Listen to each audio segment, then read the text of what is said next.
અમારી સમ્રાટ સમાચાર ચેનલ સબસ્ક્રાઇબ કરો, લાઈક કરો, કોમેન્ટ કરો અને જોતા રહો પળે પળના દરેક પ્રકારના સમાચારો।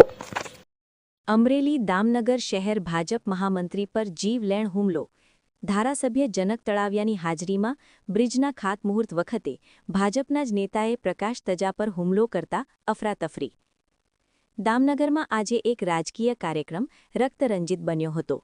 લાઠી તાલુકાના દામનગર ખાતે ઠાંસા રોડ પર બ્રિજના ખાતમુહૂર્ત કાર્યક્રમ દરમિયાન ભાજપના શહેર મહામંત્રી પ્રકાશ તજા પર ઘાતક હથિયાર વડે જીવલેણ હુમલો કરવામાં આવ્યો હતો। આ આશ્ચર્યજનક ઘટના એ સમયે બની જ્યારે ભાજપના ધારાસભ્ય જનક તળાવિયા પોતે કાર્યક્રમમાં હાજર હતા। ખાતમુહૂર્તની વિધિ દરમિયાન અચાનક હુમલો।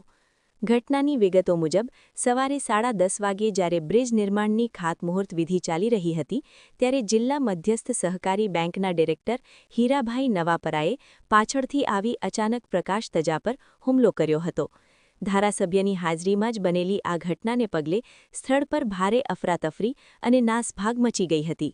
ઈજાગ્રસ્ત મહામંત્રીને તાત્કાલિક લોહી લુહાણ હાલતમાં ભાવનગરની હોસ્પિટલમાં ખસેડવામાં આવ્યા હતા। જૂની અદાવત કે કૌટુંબિક ઝઘડો।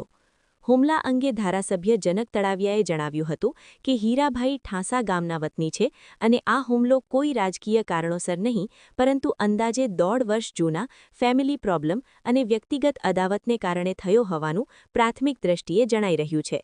જો કે ભાજપના જ બે નેતાઓ વચ્ચે જાહેરમાં થયેલા આ લોહિયાળ સંઘર્ષે રાજકીય આલમમાં અનેક ચર્ચાઓ જન્માવી છે। પોલીસની તપાસનો ધમધમાટ।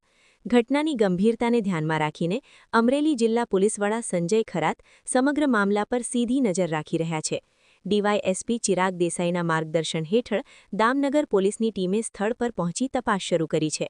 હાલમાં પ્રકાશ તજાની તબિયત સ્થિર હોવાનું જાણવા મળ્યું છે જ્યારે હુમલાખોર સામે કાયદેસરની કાર્યવાહી કરવાની પ્રક્રિયા હાથ ધરવામાં આવી છે। રિપોર્ટર છે મારા મિત્રો છે અને હા ઘટનામાં એવું હતું કે એક પુલ બનાવવાનું છે એનું ખાતમુહૂર્ત હતું અને પૂજન વિધિ હાલતી હતી અને અચાનક એમના ઉપર હુમલો થયો। હુમલો થવાના કારણો તો અકબંધ છે, એ તપાસનો વિષય છે। જ્યારે હુમલાની ઘટના બની હતી ત્યારે ત્યાં કોણ હાજર? ત્યાં ધારાસભ્યની હાજરીમાં જ બધી વિધિ હાલતી હતી પણ હવે એ તો બધા ભાજપના કાર્યકરો જ હતા। હુમલો કરનાર વ્યક્તિ કોણ છે જેનું પણ ડેઝિગ્નેશન ભાજપમાં એ જાણવા મળ્યું છે કે ઠાસા ગામના હીરાભાઈ નવાપરા। અને આ જે ઈજાગ્રસ્ત છે એમનો હોદ્દો શું?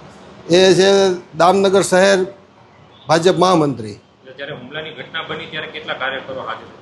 ત્યાં બધાય થઈને 40-50 માણસોની હાજરી હતી।